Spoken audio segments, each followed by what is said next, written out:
Hello students, today we are going to do our next question number 7 from the exercise 5.1 of class 7, right? Question number 7 is, can two angles be supplementary if both of them are? कहता क्या कोई दो angle supplementary हो सकते हैं if both of them are, अगर दोनों, first part acute हों, अगर दोनों एंगल एक्यूट हैं तो कहता क्या वो सप्लीमेंट्री हो सकते हैं।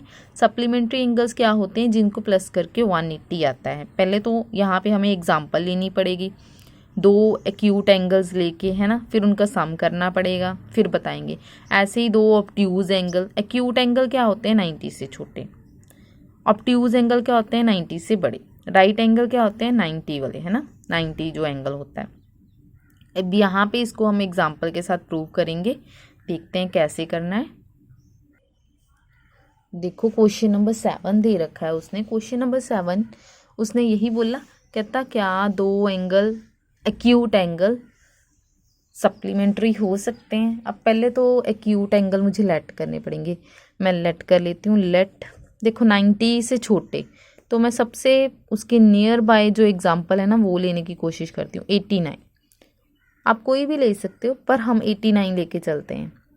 Let an acute angle be 89 degree.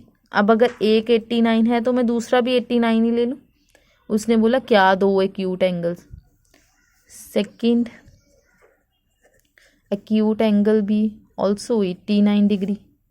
अब चेक करें 89 डिग्री नाउ प्लस 89 डिग्री, दोनों को ऐड करो कितना हुआ 178 डिग्री। जबकि सप्लीमेंट्री एंगल्स के लिए मुझे क्या चाहिए होता है, प्लस करके 180 डिग्री। तो यहाँ लिखेंगे not equals to 180 degree, sum 180 degree नहीं है, राइट।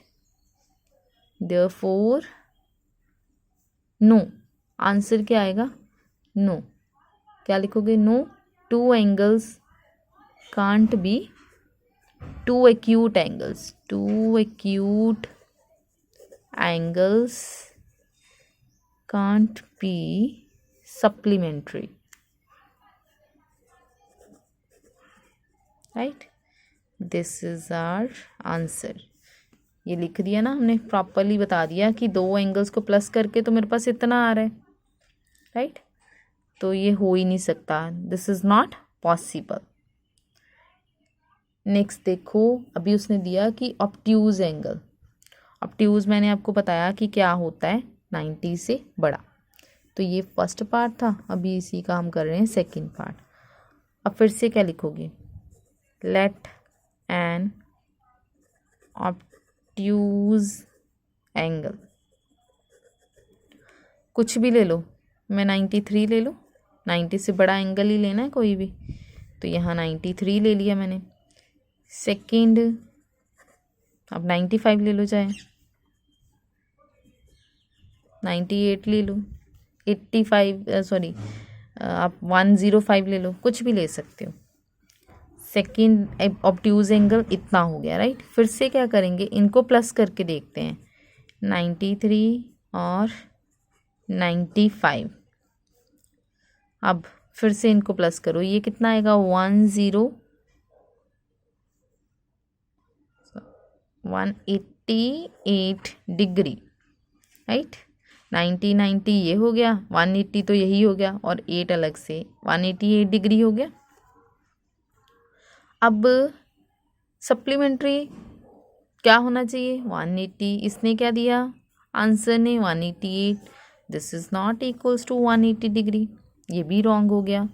सो फिर से लिखेंगे no two obtuse angles can't be supplementary, की दो ऑब्ट्यूज एंगल भी सप्लीमेंट्री नहीं हो सकते हैं, राइट। तो next we have third question with us, third part. तो थर्ड पार्ट क्या था, राइट एंगल। क्या राइट एंगल है, तो राइट एंगल होता क्या है, यहाँ लिख लो, we know right angle equals to 90 degree.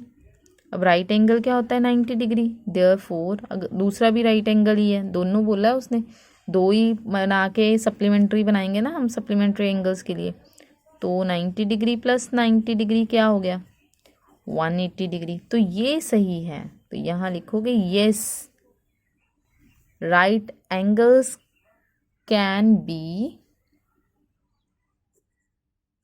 Supplementary.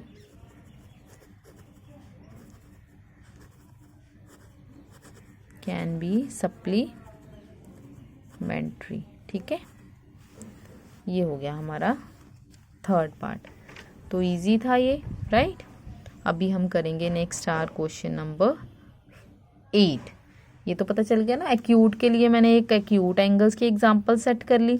आप कोई भी एग्जांपल ले सकते हो, आप चाहे 50 ले लो, आप 50 + 50 भी करोगे ना तो भी कितना आएगा 100 आएगा। ज़रूरी नहीं सेम लेना है, एक 50 ले लो दूसरा 70 ले लो, दोनों को प्लस करके 120 आएगा, वो भी 180 के इक्वल नहीं आएगा।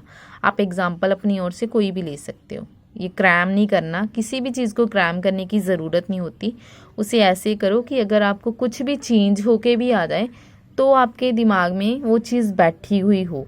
ये ना हो कि मैंने आपको बताया कि स्क्वायर रूट, चलो स्क्वायर रूट आपको नहीं पता चलेगा, हमने आगे कोई क्वेश्चन किया, मान लो स्टेटमेंट्स हमने इतनी करी है, अब वहाँ पे मैंने आपको करवाया x + 2 = 5 ही होता है।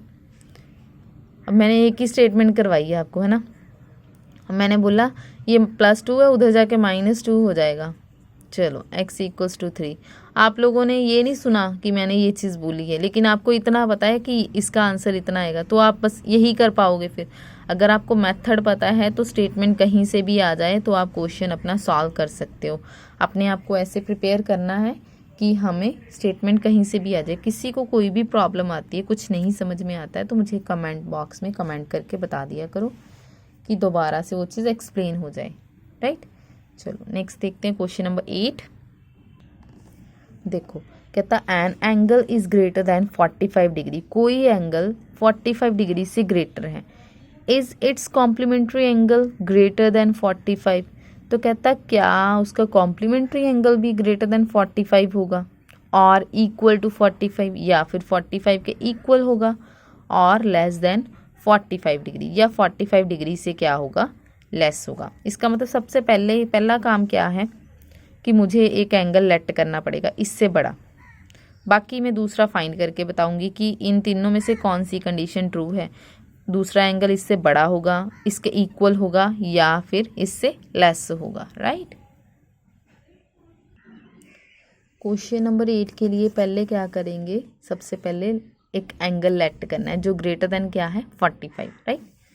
Late an angle greater than, क्योंकि उसने बोला है हमें 45, तो मैं 50 ले रही हूँ, कुछ भी ले सकते हो यहाँ पे भी, 52 ले लो, 54 ले लो, 74 ले लो, कुछ भी ले सकते हो। मैं 45 से ज़्यादा ग्रेटर नहीं ले रही हूँ, तो नियर बाई रह रही हूँ, 50 ले लिया मैंने, राइट। अब चाहे 46 लिख लो, नो डाउट, हो गया। अब इसका कॉम्प्लीमेंट 50 का कॉम्प्लीमेंट्री एंगल निकालना है, अब मैं यहाँ लिख रही हूँ कॉम्प्लीमेंट्री एंगल किसका 50 डिग्री का, ऑफ 50 डिग्री। कॉम्प्लीमेंट्री एंगल के लिए क्या करना पड़ता है, उसे माइनस करते हैं किस में से 90 में से, क्योंकि कॉम्प्लीमेंट्री एंगल वही होता है जिसका सम क्या होता है 90। तो किसी एंगल का कॉम्प्लीमेंट्री निकालने के लिए उसे माइनस करते हैं किस में से 90 में से, तो 90 - 50 कितना हुआ 40 डिग्री। अब ये है 40 डिग्री, उसने क्या पूछा था, जो अगर मैं इस 45 से ग्रेटर एंगल लूँगी, 50 डिग्री ले लिया, अगर उससे ग्रेटर लेंगे तो कहता क्या वो 45 से बड़ा आएगा, 45 से लेस आएगा, या 45 के इक्वल आएगा। तो यहाँ पे ये क्या आया 40 डिग्री, तो ये 45 था, तो ये क्या आया लेस ही हुआ ना 45 डिग्री से। तो क्या लिखेंगे कॉम्प्लीमेंट्री एंगल, चलो ऐसे लिख लेते हैं, therefore it's complementary angle is less than 45 degree. तो कॉम्प्लीमेंट्री एंगल क्या है, 45 से लेस है, क्योंकि यहाँ 45 है, यहाँ मेरे पास क्या है 40 डिग्री। तो ये हमारा क्या हो गया, क्वेश्चन नंबर 8 कंप्लीट हो गया। नेक्स्ट देख लेते हैं क्वेश्चन नंबर 9। देखो क्वेश्चन नंबर 9, फिगर दे रखी है, ये रही, बाकी पार्ट दे रखे हैं। Is angle 1 adjacent to angle 2, कहता क्या एंगल 1 एडजेसेंट है एंगल 2 के। एडजेसेंट मैंने आपको बताया था क्या होता है, वो इंट्रोडक्शन वीडियो में जिसने देखा होगा मैंने बहुत एक्सप्लेन किया है उस चीज़ को। एक बार आप इंट्रोडक्शन वीडियो ज़रूर देखना अगर किसी ने नहीं देखी है तो, राइट। अगर किसी को फिर से भूल गया ना तो वो वीडियो ज़रूर देखना। Second, is angle A O C adjacent to angle A O E, फिर से एंगल बता दिया उसने। ऐसे ही क्वेश्चन दे रखे हैं तो देख लेते हैं इसको। मैं पहले फिगर ड्रॉ कर देती हूँ कॉपी पे इजी रहेगा, ठीक है। तो ये रही हमारी फिगर। अब सबसे पहला क्वेश्चन उसका क्या था, कहता is angle 1 adjacent to angle 2। ये रहा मेरा एंगल 1 और ये रहा मेरा एंगल 2। अगर मैं इसको अलग से आपको बना के दिखाऊं तो ये ऐसे है ना, यहाँ ए, ये सी और ये आपको ई दे रखा है, ये 1 है और ये 2 है। ये एंगल 1, दिस इज एंगल 2, ये और ये ओ। मतलब अगर मैं देख रही हूँ तो मेरे पास है ये एंगल, ठीक है, दूसरा ये एंगल।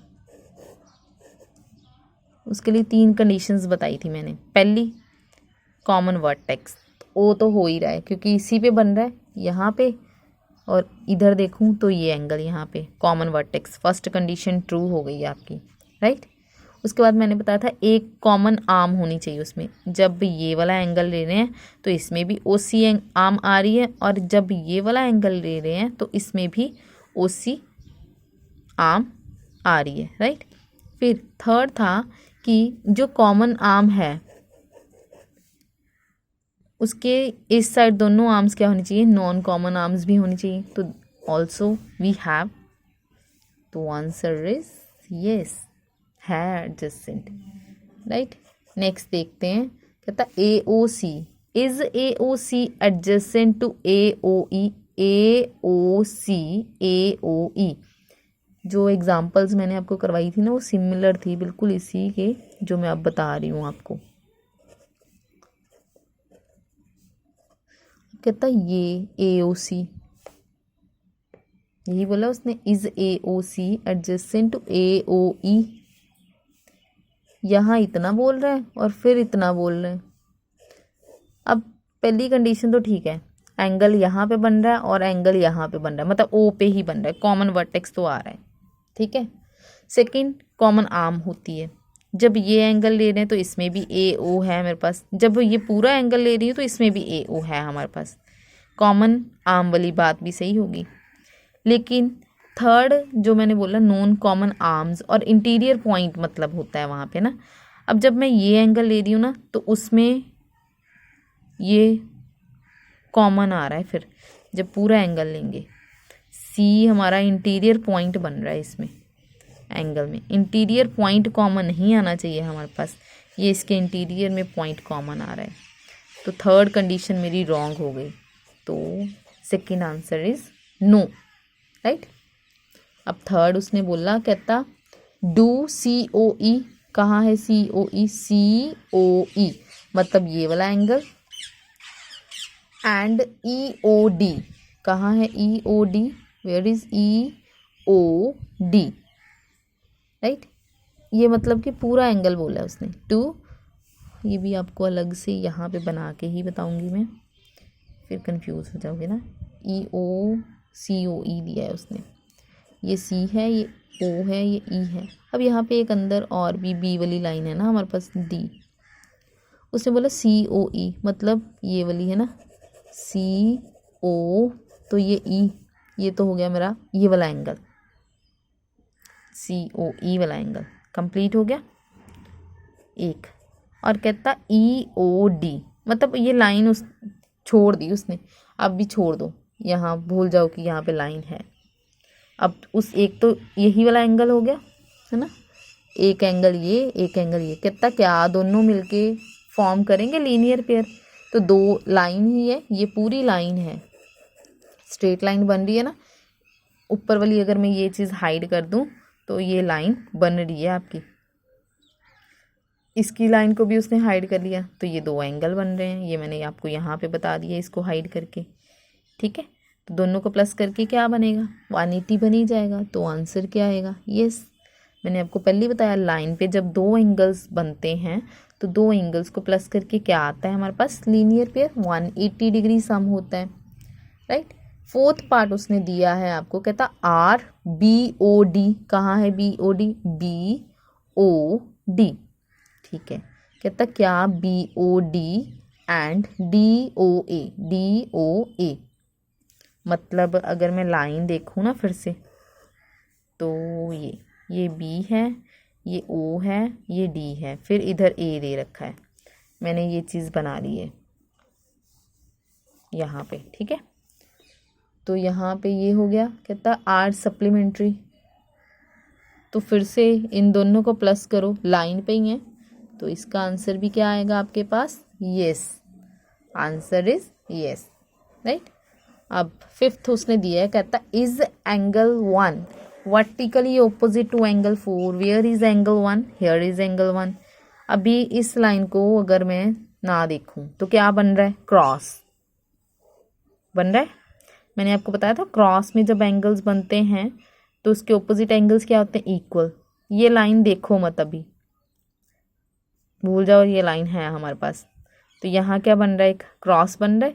तो एंगल 1 किसके ऑपोजिट है, एंगल 4 के, राइट। अब इधर 5 है, इधर दो एंगल बन रहे हैं, दोनों को प्लस करना पड़ेगा मुझे, फिर ये 5 इसके इक्वल होगा। अभी इसको नहीं देख रही हूँ क्योंकि वो नेक्स्ट पार्ट है। तो ये एंगल 1 एंगल 4 के इक्वल है, वर्टिकली ऑपोजिट है, यस। तो आंसर फिफ्थ पार्ट का भी क्या होगा, यस। सिक्स्थ पार्ट कहता angle, what is the vertically opposite angle. तो इसके वर्टिकली ऑपोजिट एंगल कौन सा है, मैंने अभी आपको बताया कि ये एंगल जो 5 है ये है तो क्रॉस ही, ठीक है, क्रॉस। अब ये वाला एंगल 5 इन दोनों एंगल्स को प्लस करके बनेगा, मतलब ये पूरा एंगल है इसके इक्वल, है ना। अगर यहाँ पे ये लाइन नहीं होती तो यहाँ पे अगर कोई और एंगल दे रखा होता तो दोनों इक्वल होते। अब वो कहता एंगल 5 किसके वर्टिकली ऑपोजिट है, तो मैं यहाँ पे लिखूंगी angle 5 is vertically opposite to, इन दोनों एंगल्स को क्या कर लेंगे, plus, right. This is our sixth part, ये हमारा सिक्स्थ पार्ट हो गया, ठीक है। ये हमारा कंप्लीट। एक और चीज़ देख लो, ये जो एंगल 5 था, ये एंगल 5 क्या है, ए ओ डी, ए ओ डी या डी ओ ए, जो मर्जी लिख लो। ऐसे मैंने क्रॉस देखो, अभी ये एंगल जैसे ये 1 4 के इक्वल था, है ना। अब ये एंगल 5 है, अगर मैं इसकी लाइन भूल जाऊं, छोड़ दी मैंने लाइन, तो ये पूरा एंगल क्या बन रहा है मेरे पास, इधर सी है, इधर बी है, यहाँ पे ओ तो है ही, हमें पता है। तो ये किसके इक्वल है, बी ओ सी के। तो यहाँ पे मैं ऐसे भी लिख सकती हूँ सिक्स्थ पार्ट को, आप दोनों तरह से लिख लेना और डाल के। Angle 5 is vertically opposite to angle, which angle, B O C या सी ओ बी, राइट। तो ये हमारा हो गया क्वेश्चन नंबर 9 कंप्लीट। चलो आज के लिए आप इतना ही बहुत है, सफिशिएंट हो गया है ना। Next questions we will do in our next lecture, right? Thank you.